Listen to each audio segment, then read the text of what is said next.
ताज्या बातम्यांसाठी महान करेला सबस्क्राइब करा आणि बेल आयकॉनला क्लिक करा।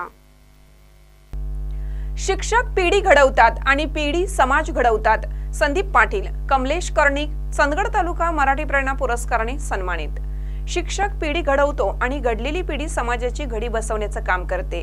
शिक्षण माणसाच्या आयुष्यात उजेड बनून येतं आणि माणसं जीवन उजळून टाकतात। म्हणून महत्त्वाचं असतं शिक्षक, जे आपल्यासाठी ज्ञानदानाचे काम करतात आणि आपल्याला उज्ज्वल भविष्यासाठी वर्तमान सुधारतात। शिक्षकांची जबाबदारी फार मोठी असते, किंबहुना देशाचं भविष्य शिक्षकांच्या हातात असतं। त्यामुळे देशाला घडवणारे शिक्षक प्रत्येकाच्या आयुष्यातला महत्त्वाचा भाग असतात, असे प्रतिपादन चंदगड तालुका ग्राहक पंचायतचे अध्यक्ष संदीप पाटील यांनी केलं। कार्यक्रमाच्या अध्यक्षस्थानी मोहन पाटील हे होते।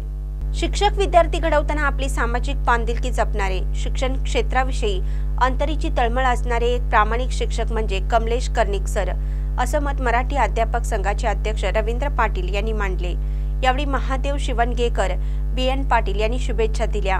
कमलेश कर्णिक सर सध्या नामदेवराव दुडंगेकर विद्यालय मलतवाडी येथे मराठी विषयाच्या अध्यापनाचे कार्य करत आहेत। सरांनी शालेय पातळीवर आजपर्यंत विविध उपक्रम राबवले आहेत। राज्यस्तरीय मराठी भाषा विषयक शिबिरात गेली 8 वर्ष सतत सहभाग, लेखक, कवी आपल्या भेटल्या। या उपक्रमातून शाळेला अनेक कवी लेखकांची प्रत्यक्ष भेट घडवून विद्यार्थ्यांना अनुभव दिला। त्यांच्या या कार्याचा यथोचित सन्मान व्हावा म्हणून 27 फेब्रुवारी मराठी राज्यभाषा गौरव दिनानिमित्त चंदगड तालुका मराठी अध्यापक संघाचा पुरस्कार दिला गेला।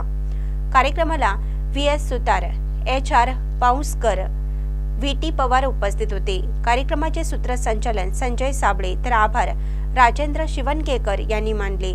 महानकरी न्यूजसाठी प्रकाश ऐनापुरी, चंदगड।